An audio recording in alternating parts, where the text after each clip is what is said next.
The first guest that we have for you today is Pork Chop, and he's one of our adoptable dogs. He is a relatively young dog. A lot of people think, oh, a puppy is anything under a year, but depending on the actual breed of the dog, dogs can be technically considered puppies into, year 2 of their life. So at a year and a half, Pork Chop here has tons of puppy left in him. He is a pit bull mix, and he's got a great coloring. He's got the pink little nose and the kind of light black spots on him. He's just got a very unique look. And he is a dog who is going to benefit from some training because he's still a puppy. But he is very affectionate. He's very playful. He has a lot of really good qualities. He was found running as a stray in Gambrel Park, and we find a lot of dogs running in parks. Sometimes our owners have their dogs out off leash and they run off and they're not able to get them to come back. And sometimes, unfortunately and sadly, people go to those large parks and they abandon their dogs there. But fortunately, a good Samaritan did find Pork Chop, and we were able to get him and bring him here so that we could find him a forever family.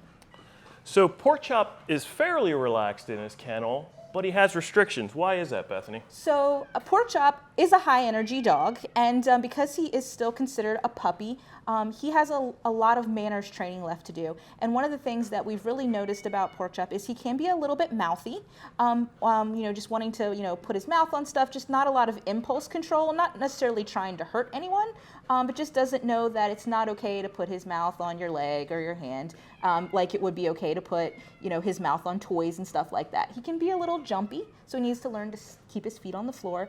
But also, one of the things that we noticed when we were processing him is the closer you get to his level, the more he sees you kind of as a play partner, and he gets more overly aroused. So really doing a lot of work helping with self-control. And for that reason, we're looking for an adult-only home for Pork Chop so that he doesn't accidentally knock over any kids or anything like that, and someone with some dog experience so that they can actually provide him with the training that he needs to be a successful member of the household. So Pork Chop was adopted, but they returned him. Why did they return him? So Pork Chop was actually adopted by the person who found him in the park. And it's important when we take dogs into our homes that we don't just think about the dog that we want, we also think about the dog that our existing dogs want.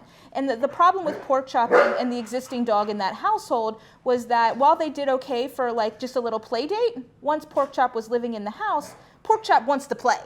And unfortunately, the other dog wasn't really into playing all the time and would get upset with Pork Chop. So that person did the right thing for her existing dog by returning Pork Chop to us. But anybody else who's looking to add, whether it's Pork Chop or any dog, you want to make sure that you're thinking about what animal is going to be compatible with your existing pets. If you have a dog that wants to play, then maybe Pork Chop would be a good fit. But if you have a dog that wants to just kind of lounge on the couch and be left alone, Pork Chop might be a little bit too intense for that particular canine friend. If you are interested in adding Pork Chop to your family, you think that your pets are going to be a good mesh with him, then you can visit him here at Frederick County Animal Control and Pet Adoption Center by booking your appointment at visitfcac.as.me.